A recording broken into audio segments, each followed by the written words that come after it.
All right, man. Yeah, let's get started. So, welcome, and I appreciate you again for being on the podcast. Yeah, man. Um, Thanks for having me. yeah, of course. I just want to start off with letting the listeners know just kind of like who you are, where you come from, and what's your upbringing as a musician. Where Yeah. did you get your start? When did you get your start? Yeah. So I'm from Nashville, born and raised. They call you a unicorn if you're from here and you're doing music. So I'm a unicorn, and love Nashville. I've got deep family history here. Family's been here for quite a while. So I've kind of grown up around musicians, and my dad was in the music industry in the 80s and 90s, and so I've very much so just grown up around it, and kind of been immersed in it. Started playing at church at a very young age, and so a lot of musicians here in town serve at church a lot too. And so that was a great place for me as a kid to learn the art of playing in a format where you're serving somebody else, Mm. and also learning the discipline of not overplaying. So that was a very great environment for me to be brought up in, and I'm still in. So yeah, that's kind of how it started. I basically, I don't know if I'm answering a question too early, but I started, really getting heavily involved in social media posts. Hmm. And, that was a huge encouragement and boost for my music early on. And back in the Vine days, I'm kind of All right, showing my age a little bit, Divine but days. yeah, dude, I miss Vine. But yeah, I started posting stuff on Vine, and people were like, "Hey, this is cool. You should put some stuff out and get on Instagram and whatnot." So that really encouraged me to put out something for the first time when I was about 18, and that kind of, that encouraged me in getting better show opportunities and whatnot, connecting with fans, and also the content as well. Releasing music content is what really kind of helped put my music on the map a little bit more in years to Right. come, rather than just doing the Spotify thing.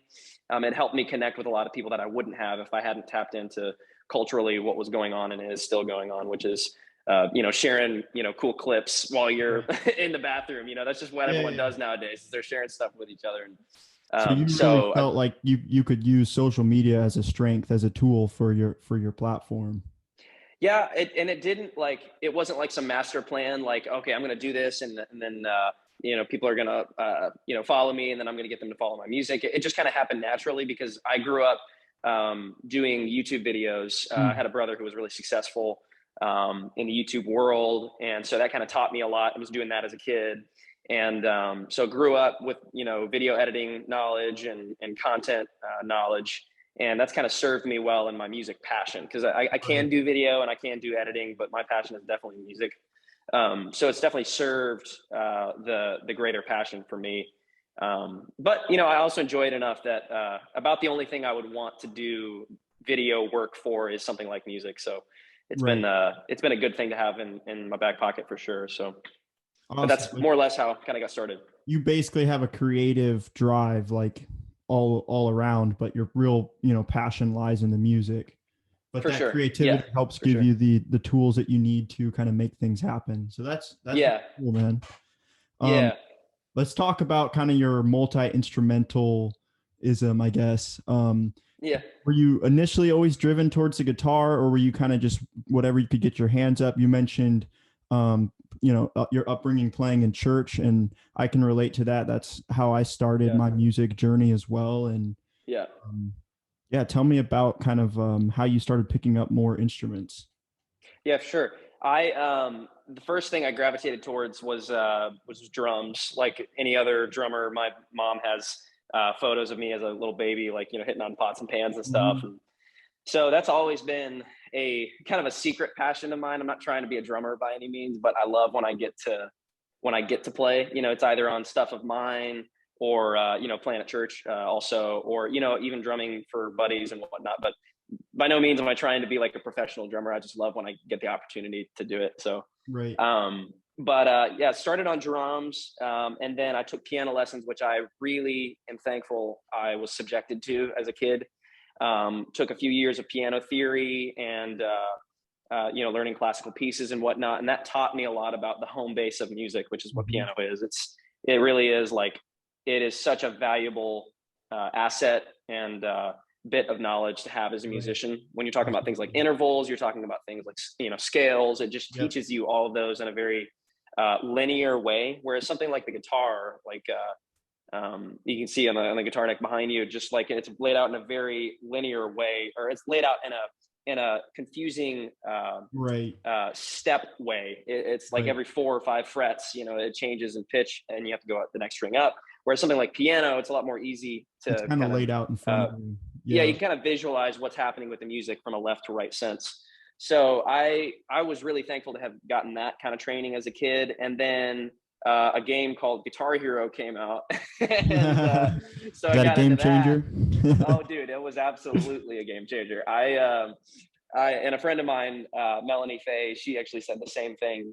She's a crazy guitarist, and she started playing about the same time. We'd kind of chatted about that, which I thought was really funny. So it probably influenced a whole generation of players without anyone really knowing it. But Right. when I was about 12, I started playing guitar. That was honestly one of the later instruments that I got into. And I think it's kind of funny to me that that ended up becoming the thing that kind of clicked online, which is people seeing me for my guitar playing, which is great. I do enjoy playing guitar, but I definitely see guitar just as any other tool for the song. I think I see drums as a certain tool to execute a certain thing for a song. I see guitar as a certain tool, piano as a certain tool. There's Right. some songs that I'm more stoked about the keys part than I am the guitar part, because at the core of my passion for music is good songs, and good moments. And so if it's a guitar thing, cool, but sometimes it might not be. But You view music a lot there's of times from like a production standpoint, where just all the all around sound from all different instruments. yeah, I mean, I like to not feel limited in, oh, hey, this has to have a guitar Right. solo on it. I think so, I mean, I do love guitar, so more often than not, there are plenty of moments when I reach for the guitar. But I see instruments in that way, and that there are tools for the song. And I'm not just going to reach for a Phillips head screwdriver just because it's Right. it's a great tool. I'm not minimizing the guitar by any means, but I think all of the instruments have an amazing quality and a timbre, obviously, that elicits a certain kind of emotion and a certain kind of song. So It's got its time um, and place, right? yeah, That for sure. yeah, So it's interesting. I grew up, I was a piano player, and that's where I got my musical start. And yeah, so when I did transition to the guitar, it was kind of that, like you were saying, it was very interesting. Like I didn't know what I was doing. I just knew, I guess, what sounded right. And so I right, didn't understand the theory on the guitar quite as well when I was first starting. I still don't, compared to the keys. But sure, um over time, sometimes it's easier for me to write music on the guitar because I'm not thinking as much. Whereas the piano, sure, sometimes I almost overthink it and sure. have a hard time because I'm thinking like, oh, well, this scale or this chord or whatever. Yeah, Guitar, I'm totally. just Yeah, playing off sound and feel. Do you ever feel yeah. that way with different instruments that you play? Yeah, I mean, it's easy to get locked into a certain, way of thinking on an instrument, because you played it so many years that way. I mean, that's something we all have to kind of fight, but it's, I mean, it definitely goes along with my point, which is what I was saying, is that each instrument has a certain kind of emotion that it can elicit. Even certain kind of guitars, like a high strung guitar or a baritone guitar or a ukulele or something, like it Mhm. gives you a different kind of feeling. And so um, I would hate to just limit myself to just something like guitar, which is a great, super versatile instrument and tool.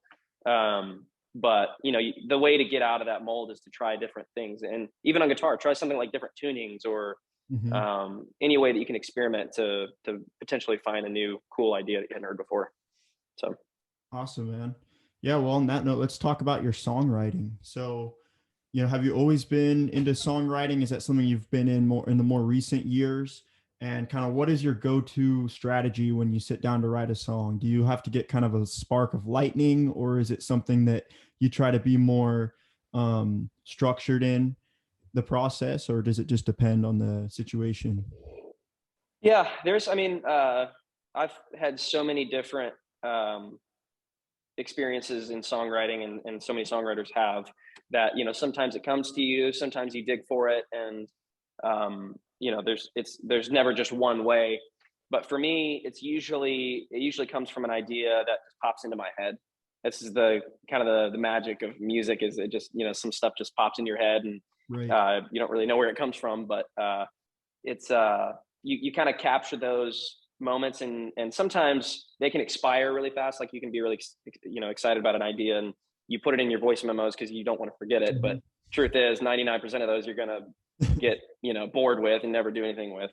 um, but if it's a cool enough idea, I'm like, man, I've really got to work on this before it expires. Right. And So for me, it kind of starts with, usually maybe it's a melody, a cool vocal melody, or there's a chord progression that I think is really cool combined with a beat. It's never really just one typical thing for me. There's not usually a concrete structure or formula for how I go about writing. Mhm. It's usually just a bit of inspiration in some way that I go, that's really cool. I need to, and it's usually like a seed. Yeah. Usually they're just seeds Right. of ideas that pop in, and then you have to be responsible enough to kind of cultivate it and work around it and add things to it. But yeah, usually it's in the idea of like a small little vocal melody or something, or something like a groove, or something like that, and then you just add to it. So Right. And I noticed, from some of the songs I've listened to that you've put out, you have a very good sense of finding like good grooves to jam on. Is that something that thanks. you've had, you know, just from experience, bringing together different things to be able to create that sense? Because it's not always easy as a songwriter to create something that people can kind of just, get down to. Yeah, I mean, it's everyone has certain things that they're partial to. That is it for me. I love a good groove. Like, I was, a teenager and having all these revelations about guys I'd never heard about before, like George Benson and Steely Dan, and it's like, Right. have you ever heard of these guys? And everyone else was like, yeah, these guys are legends. You're an idiot. They were way before my time. Mhm. But I was finding a lot of inspiration in a lot of that old '70s groove stuff, Mm. like that. My favorite corner of music is in between '77 and '82. That Yeah. 5 years of that corner of those two decades right there is just really special, because recording quality was kind of at its peak. Right. you know it had kind of it had gotten the best that it could possibly get, and then in the '80s it was like, okay, now what? And then it was like reverb and all this stuff, and Right. It was I kind of love the right '80s before too. digital sound really took a Yeah, hold. but there's a lot of really warm records right there in that corner. Hmm. Like, you got Rumors right in there. Right.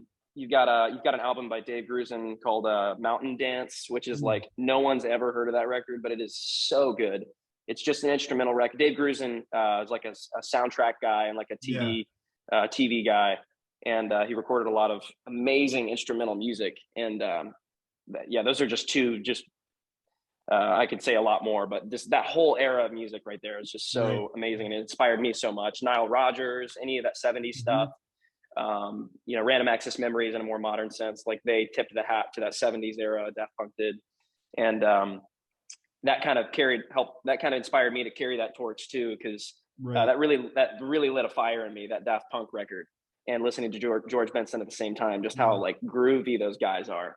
And so anyway, yeah, as far as how to translate that, I guess it's I don't really know what to make of that, other than I think we're just all kind of hardwired and built to do certain things. And I think that's one thing I figured out early on, is that, like, I really had a passion for like good grooves, and I guess an innate understanding of how to do that. And because I started playing drums, I think that was maybe a reason why. But yeah, that's definitely one of the things I love about music the most, is when it gets you just irresistibly just bopping your head to it. And Right. Right. so I love to implement that when I can. That's awesome. So you feel like you're kind of pulling from a lot of different influences, for whether it's, Yeah, for older sure. 70s or Oh yeah. whatever. And, I think Hmm. every musician has that inside them, just everything that they've heard over their lifetime, they can draw bits and pieces from that. And that's Right. the cool part about, music and being a musician is, you can take flavors from someone else and kind of implement them, but in a new way, and put your own Mm-hmm. feel and twist on it. And Right. so that's partially, I think, why people can connect so quickly to a new musician, maybe, is they hear a sense of familiarity, but in a new way. And Yeah. Yeah. so Totally. their ear is drawn toward it and they say, well, what is this? Yeah. So I Right. think that's really cool, man. Yeah. Definitely. Yeah, man. Let's talk about your latest single, I Used to Be Like You.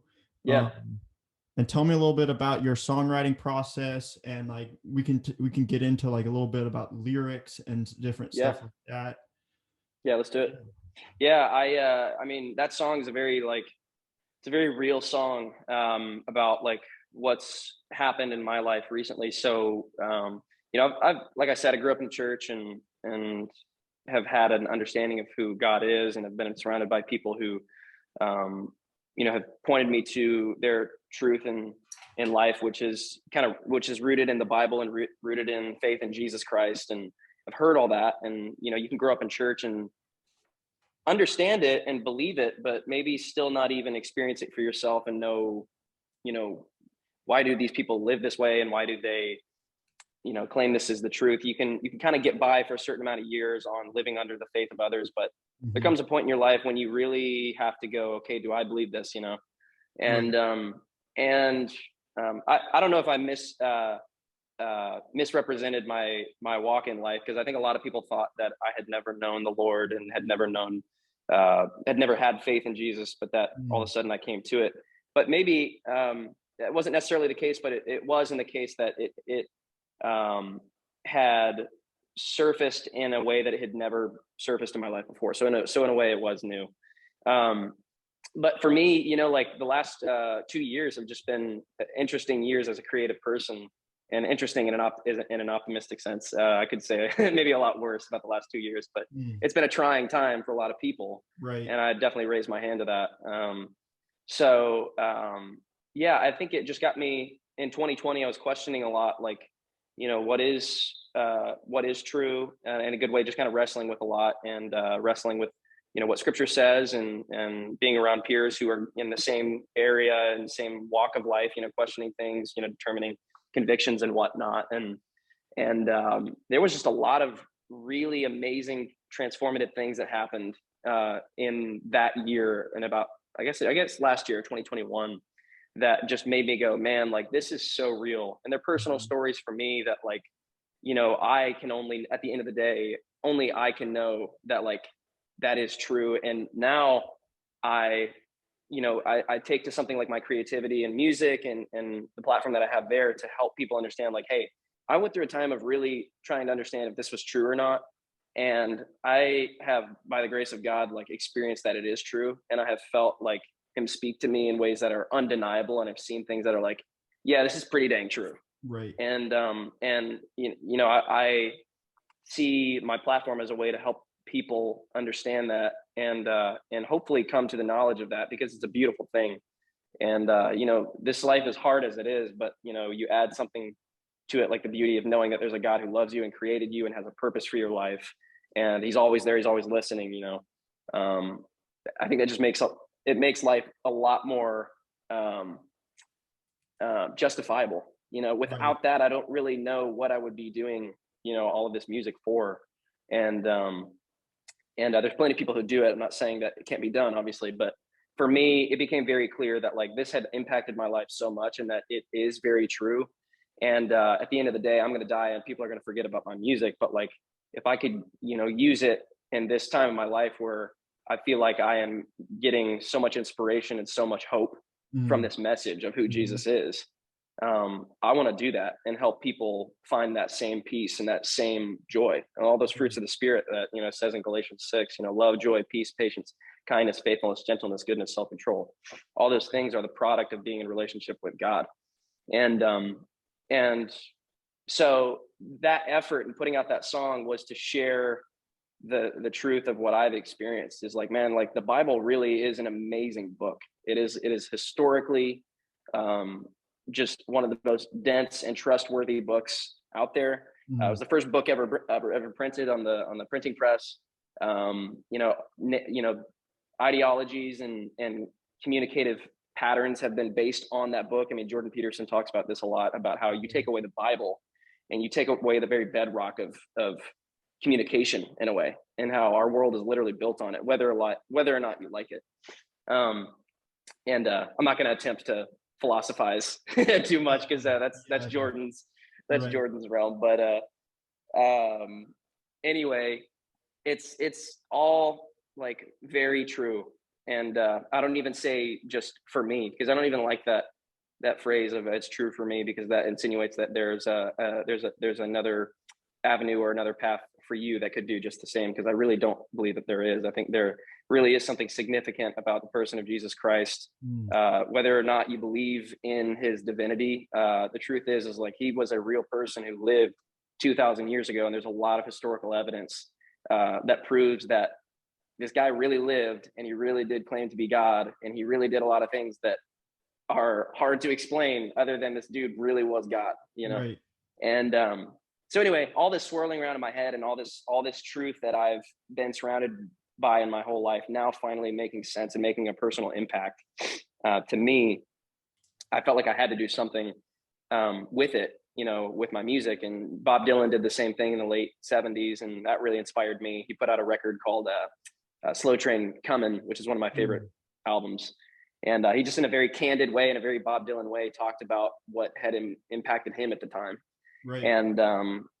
And yeah, it really inspired me to put out something like that, which was not like a worship song. It wasn't a churchy song, but it was like, hey, this is very me. You take away the lyrics, and it's like a groove. It's a guitar, it's a cool progression. Like it's something that's got my brand on it, but it is like, hey man, like this, I want to talk about something a little bit, more meaningful, than just a breakup song. Like, and not that there's anything wrong with that. I mean, like, pop music I love pop music, I'll continue to do it. But, I think it was very, and we still are in like very heavy times.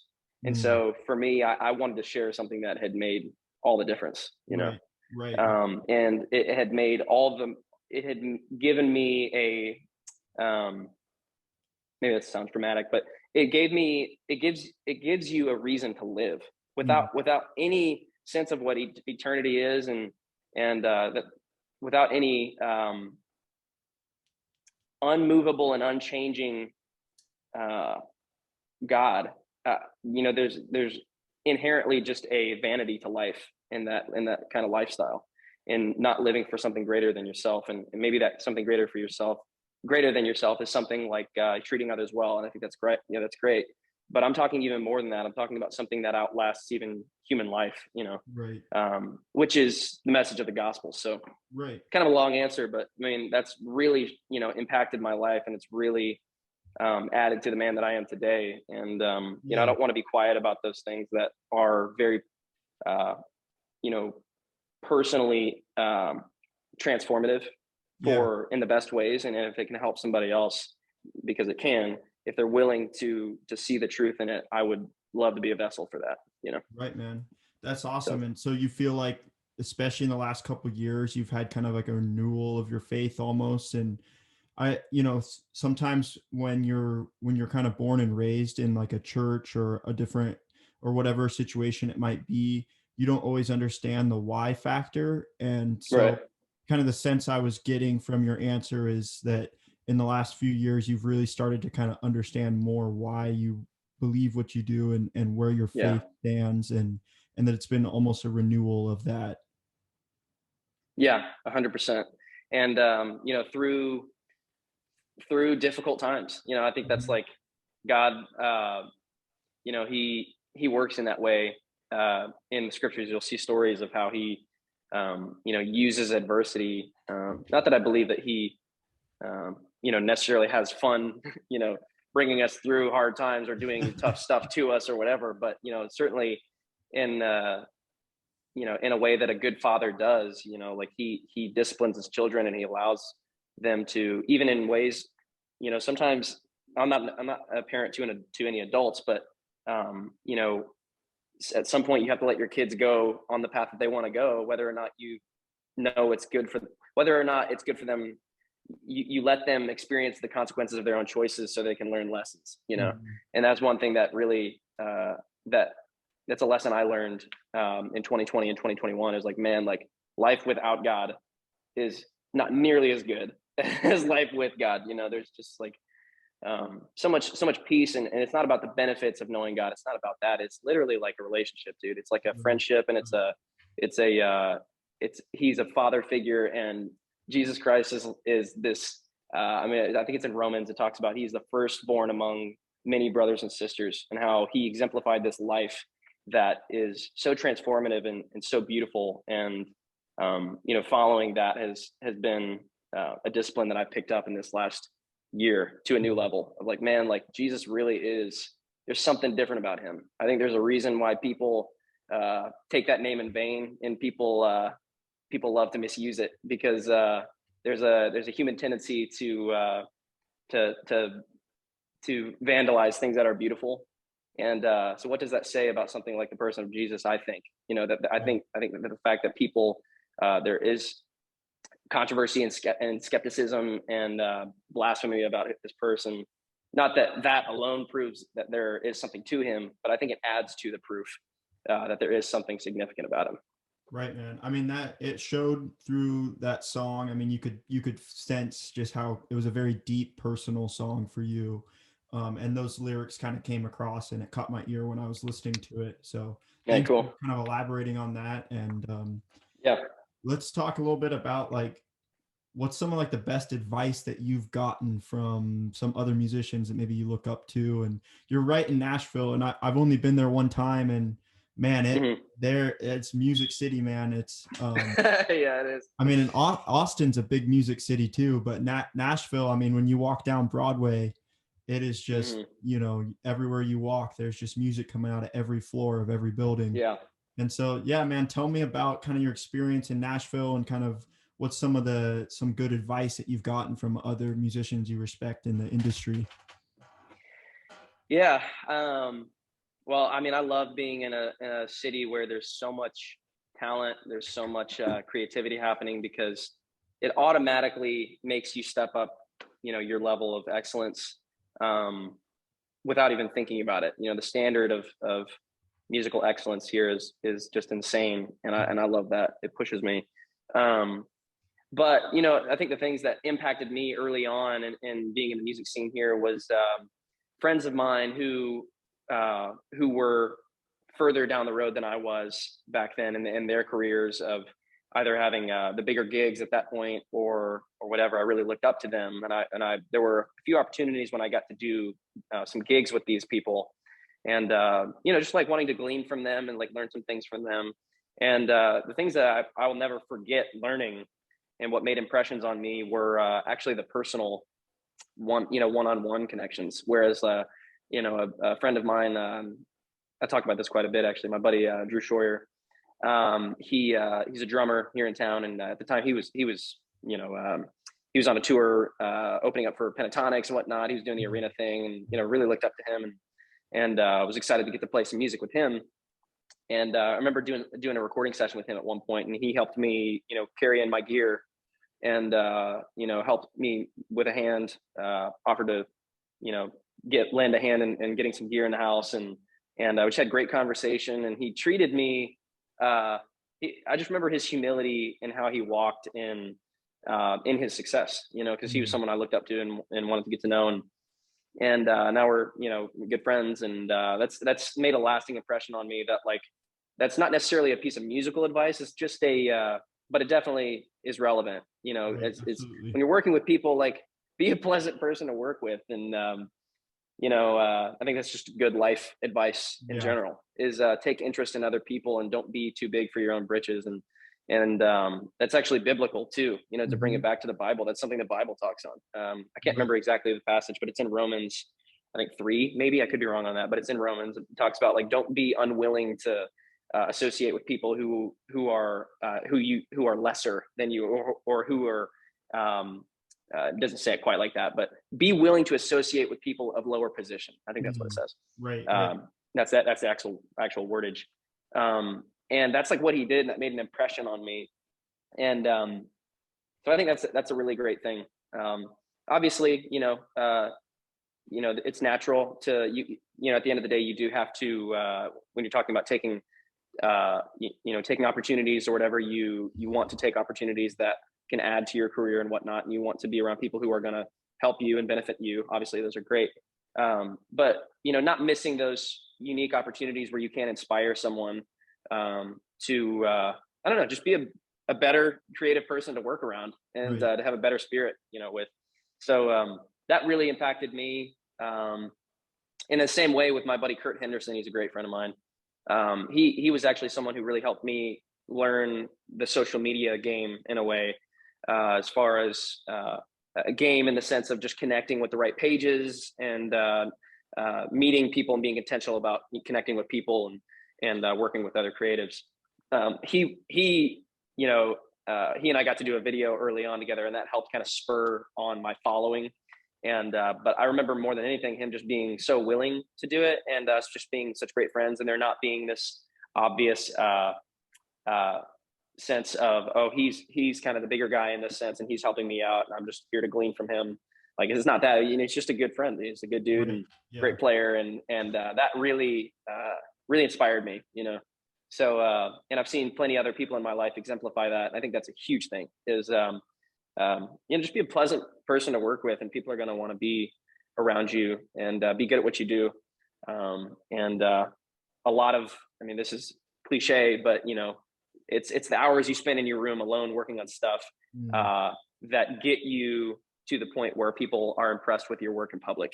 Right. So they go, how did you get to that point? It's because there's hours and hours and hours of frustrating agony of me mixing something to death and screwing it up 5 years in a row before I ever was able to get to a point of showing you something actually decent, Mm-hmm.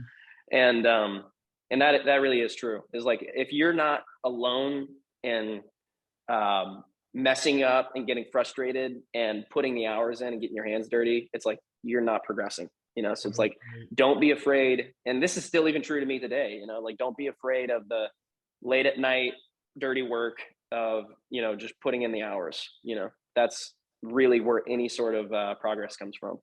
Right, man. That's great advice. And not only does like practicing, putting those things into practice, like, just being a genuine person or like an easy person to work with, like, it doesn't just help forward your career, because it does, but it also just helps you, be a happier person overall and just enjoy what Right. you do more. And so that's really cool that you've, picked that up and learned that. And also, the music industry is all about who you know. And, Yep. so if you treat everyone you meet with respect and, like genuinely, that, maybe someone that you might not be in a high position at the moment, down the road might be someone, that has a lot of weight or pull. And so, Yeah.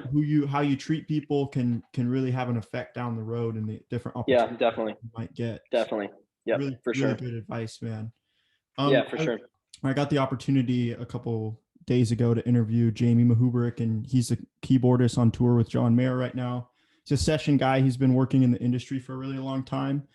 And anyways, we got to the end of the interview, and I, asked him kind of off the record, like, hey man, do you have any advice for someone that's just starting their music career, just, young up in the industry? And he just said, say yes to everything, like all the opportunities you get, whether it's, backing someone up on a gig or like helping someone create something musically or whatever it might be. And I was just wondering kind of what your thoughts were on that. Today is a very oversaturated time where, the internet, there's just so many things going on. And it sometimes almost might feel overwhelming to say yes to a lot of opportunities. And I was wondering kind of what your thoughts were, because I felt like it was great advice, but sometimes you do have to be a little bit decisive in certain things. Like some things might not be the best for your career moving forward. Yeah, I think it's true early on. I think, when you're early on in your career and you haven't really established your network of people, of course, like, absolutely take anything and everything. I don't think there's any wrong gig you can take. I even did this is hilarious. I did a gig at a metal festival, and I did, it was called it was called Threat Fest. It was literally this hardcore metal festival, and I played it and did some acoustic singer-songwriter songs at it. I was the only dude there. doing stuff like that. Dude, that's And awesome. like now I probably wouldn't do something like that, because I think I've worked past that point of, there's just a phase that you go through where yes, you do say yes to everything, but I think later on you get the luxury of being able to say no to certain things, because you know that trajectory early on. You're meeting people, you're establishing connections and whatnot, and you do need to meet a bunch of people. And that's still true, no matter where you are in your phase of music, you have to meet people. But you get a little bit smarter about, okay, about following that through to the end. If I say yes to this, where does this lead? Right. Do I have time for this? Does it pay enough? Whatever, all that stuff. So I think that's true. Like, of course, if you're starting out, like, you should say yes to everything. But as you do it, you will naturally find yourself growing past that season. And I remember a couple of years ago being like, yeah, I'm gonna stop saying yes to recording every single project I get asked to do. And because I found that, like, I was getting into projects that I was not passionate about, and I Mm-hmm. was just creating bad music. And maybe I learned some things in those sessions, but like, I remember feeling the growing pains of like, yeah, I don't want to do that anymore. So I think that's something that everyone will feel naturally, but early on, yeah, the answer is of course do it, but you will at some point get wise to knowing when it's time to stop doing that. Right, man. Yeah, man. Let's talk a little bit about, are you going on tour coming up? Do you have any shows lined up? Are you working in the studio right now? What's kind of Mhm. your day-to-day looking like at the moment? Yeah, so right now I'm not doing any shows at the moment, nothing planned. It's still such a weird time. Right. And So I've been really content, honestly, just to sit back and do writing and producing right now, and content creation. And it's interesting because I think I'm someone who I'm an artist who has to kind of push themselves to get out there and do the live thing. There's been times when I've really enjoyed it because I think I've had a good system and a good band and the right pieces to work with. But if it's not any of the above, it's really egregious to me, and I'm just like, Right. I don't want to do it because it's not right. So it takes some work to get that live thing right.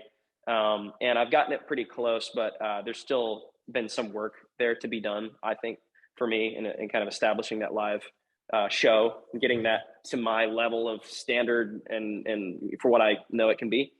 So in the meantime, I've just been very content to just be like, look, like, it's still just, I mean, people are getting out there and playing, which is, it's happening and people are getting back to it. But for myself, I've been really content to just write and produce in this time. So. That's awesome, man. Well, we'll start to wrap things up here, and just want to kind of give you an opportunity. Is there anything that you want to, mention or let the listeners know, kind of that's on your mind? Yeah, I think, I mean, I would usually take this spot to maybe promote something that I'm working on, and I am working on some things, but there's not any date set in stone at the Right. moment. But I will say, something I've been thinking a lot about recently is if there's anyone out there kind of wrestling with that feeling of, man, when am I going to be able to? I think we're all kind of going through it a little bit with COVID right now and Right. feeling like it's a little more difficult to create than it had been prior to COVID. And one thing that I'm kind of resting in is not trying to worry about I'm running out of time, or like, man, I'm only young for so long. Like, when is this pandemic gonna go away? Right. Not worry about that. Like, Susan Boyle was like 90 years old when she got discovered, and she Right. or You're however old. big on It's like aging. there's always time. I'm super thankful to see her career like blossom at such Right. an old age. I'm kind of being goofy, but like the point I'm making is like, don't worry in this time. Like, it will be over and things will get better. And like, I'm trying to remind myself of that. Um, and mine is rooted in faith, in that like God opens doors that no man can shut, and he shuts doors that no man can open. And so who am I to worry about, you know, uh, what opportunities I'm going to miss out on because of this pandemic? God's going to take care of everything so long as you believe it and trust in him. He loves to bless faith. And so I'm choosing to have that faith in this time, that like, there's a reason for this, and that he uses everything that was meant for evil for good, you know? And so I'm just resting in that, man. And I'm doing what I can with what I have, with where I'm at, you know, Right. do what you can with what you have, with where you're at. We're all in this crazy pandemic, and we're in a chaotic time of the world just being, oversaturated with content and people on the internet, saying one thing and then saying another thing, and it's a wild, crazy, chaotic, oversaturated time. But do what you can to like take care of the creative inside, Right. and don't kill yourself, at the expense of your own health to create. So those are things I'm learning right now, and I've got a long life ahead of me, and a lot of us do, and to not worry about it. And there's things are going to get better. I So like that, man. that's all I got to say. Well, yeah, man, that's awesome. And I appreciate you taking the time once again. And, if you ever make it down to Austin, we'll have to get a bite to eat or something. Dude, And let's do it. Some Torchies, man. yeah, torches, bro. I appreciate it, man.